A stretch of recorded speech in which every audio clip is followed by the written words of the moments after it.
To build the maximum amount of muscle you possibly can, you need to follow these 9 steps. So let's get it started. The first step is progressive overload, which means that you are actively trying to progress in both weight and reps as the time goes on. I get it, most people are aware of this, but being aware of it and actually doing it are two completely separate things. You need to come to the gym with the mindset of, when I'm gonna hit that bench press, I'm doing at least one more rep than last time. That is my number one focus. If you are going to the gym and you keep on training with the same exact weight for the same amount of reps, of course that you are not going to build any muscle. And it goes without saying that obviously over time your ability to progress in weight or in reps will slow down dramatically. Take me for example, I have been lifting for well over 10 years and every time I manage to up the weight or squeeze out a little more reps than before, I am really happy. But most of you watching this video are still in the early stages of your muscle building journey, and that means that you should be able to progress relatively easily each week. And that is your main goal, remember that.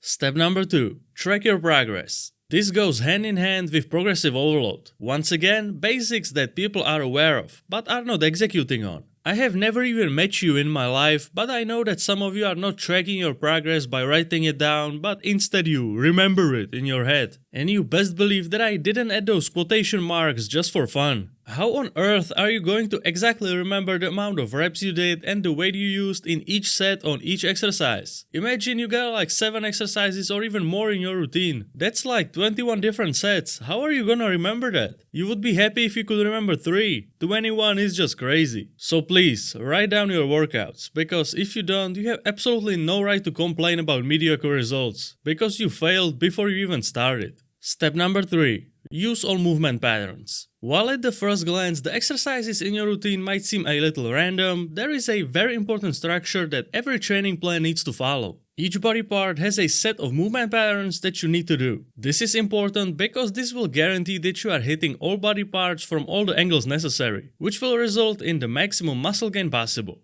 So let me give you a super quick rundown of the movement patterns body part by body part. For the chest, you go with a horizontal and an incline press, plus isolation. So for example the bench press, the incline bench press and the cable fly. For the back, you got a vertical and a horizontal pull. So you can go with any type of pull up or lat pull down, and then some kind of rowing exercise. For the shoulders, you have to do a main shoulder press, side delt isolation and rear delt isolation. So for example a barbell overhead press, lateral raise and the rear delt fly. For the biceps, you have your main bicep curl, a peak focused curl and a brachialis and brachioradialis focused curl. So for example the barbell curl, the preacher curl and the hammer curl. Keep in mind that for the biceps there is a small exception where you don't have to do all 3 types of exercises at once. Usually just the main bicep curl plus one of the other exercises will be sufficient, and you can switch between the two every so often, but the main bicep curl always has to be present. For the triceps you got just 2 exercises, lateral head isolation and long head isolation. So for example the tricep push down and the cable overhead extension. Then we got the abs. Here you only really need one type of exercise. There is an argument for more, but you really need just one. You need some type of a weighted ab exercise, like the weighted sit-up, a cable crunch or a machine crunch. No more rolling on the floor for 5 minutes every day. You need to go weighted and you need to progressively overload. Now let's quickly go over the lower body. For quads, you need a lower body compound movement and an isolation exercise. So for example the barbell squat and leg extensions. For the hamstrings, you need a hip hinge exercise and an isolation exercise. So you can go for the Romanian deadlift and the hamstring curl for example. And lastly, we have calves. Here it's super simple. You just need to do some kind of calf raise variation, like for example the calf raise machine.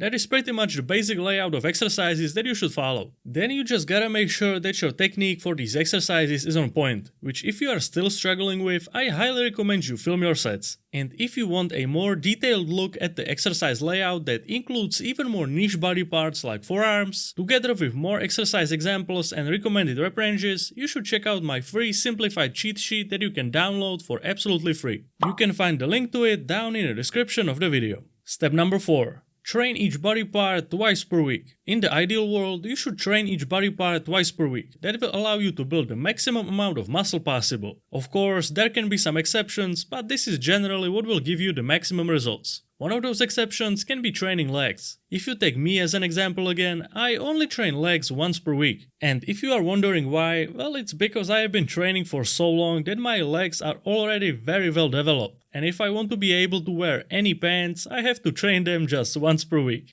Step number 5. Train until failure. Which seems like it's nothing complicated, but majority of people have absolutely no idea what it really means training until failure. If you task someone with going until failure, they will stop the set right when it starts to get mildly uncomfortable. And I hate to break your bubble, but this is not training until failure. Training until failure is when you are physically incapable of continuing the set. When you start feeling mild discomfort throughout the set, you could probably squeeze out 3 or 4 more reps, and that is where the real muscle growth happens. You can train until mild discomfort if you are juiced out of your mind, but if you are a natural lifter, going until failure or being very close to it on a regular basis is very important, especially as you get more and more advanced. If you are a beginner, it's fine to train until mild discomfort, because your main focus is still mainly on learning the proper form. But after that, you need to start going until failure, or at least very, very close to it. Otherwise, you are going to be stuck in mediocre city together with everyone else who never figured out what true muscle failure is.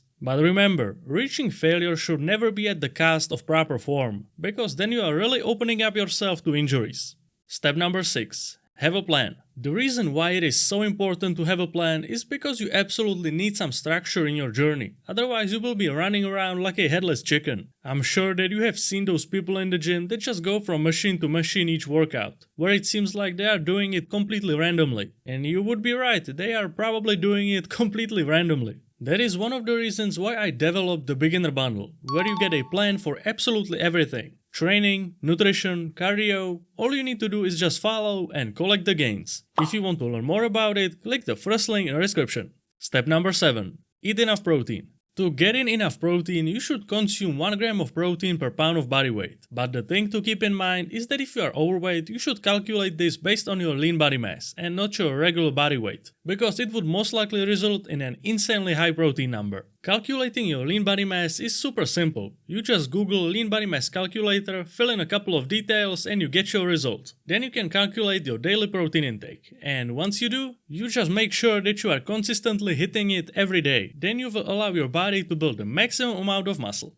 Step number 8. Do cardio. Alright, so main point of this video is to find out everything that you need to do to build the maximum amount of muscle possible. So why am I bringing up cardio? The answer is very simple. Cardio will actually help you build more muscle. But this is something that not many people realize. They think it's just something that you do if you want to lose weight. But no. Just imagine how big of a difference it makes if you get completely gassed out in the middle of the workout versus remaining completely fresh and full of power. You will be able to push much harder, which will result in you building a lot more muscle than before. I can personally tell you that once I got into rocking, it had a massive impact on my workouts. You know, sometimes I would just feel borderline dizzy and still have a lot of exercises to do. But once I really increased my cardio level, it has basically never happened since. So cardio really is one of the most underrated muscle building tools. Step number 9. Focus on your sleep. Even though you have heard this a million times, it really is one of the most important factors for building the maximum amount of muscle. Just think about it for a second. When you are in the gym, you are damaging your muscles. And guess when the muscles get repaired and grow? Yeah, exactly, when you sleep. So going to the gym and then not sleeping enough basically makes all the work you put in go to waste. So you should really make sure that you are sleeping enough. So these were the 9 steps you need to follow to build the maximum amount of muscle. If you follow every single step I laid out in this video, you will be able to maximize muscle growth. All you need now is just a little bit of patience. And maybe alongside the patience, you could also check out the beginner bundle I showed you before, where I utilize every single method I mentioned in this video. All you need to do is just follow and get maximum gains. You can check it out in the first link in the description.